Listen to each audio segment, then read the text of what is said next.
ایران انکاری ہے کہ وہ امریکہ سے مذاکرات نہیں کر رہا، جبکہ امریکہ کا کہنا ہے کہ ایرانی بیان کا مطلب یہ نہیں کہ سفارتکاری نہیں ہو رہی۔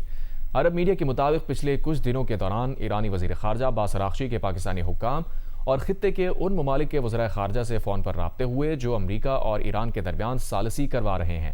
ایران اس بات کی تصدیق کر رہا ہے کہ وہ عمان کے ساتھ ایک موضوع پر بات کر رہا ہے اور وہ موضوع آبنائے ہرموز کھولنے کا میکانزم ہے۔ تاہم ایران اور عمان کے درمیان کچھ نکات پر اختلافات بھی پائے جاتے ہیں۔ سب سے بڑا اختلاف یہ ہے کہ ایران آبنائے ہرموز میں کئی آبی راہداریاں کھولنے کی مبینہ تجویز کو مسترد کر رہا ہے۔ ان آبی راہداریوں میں سے ایک شمال میں ہے جبکہ دوسری جنوب کی سمت میں ہے۔ ایران کئی بار کہہ چکا ہے کہ آبنائے ہرموز میں جنگ سے پہلے والی صورتحال نہیں رہے گی۔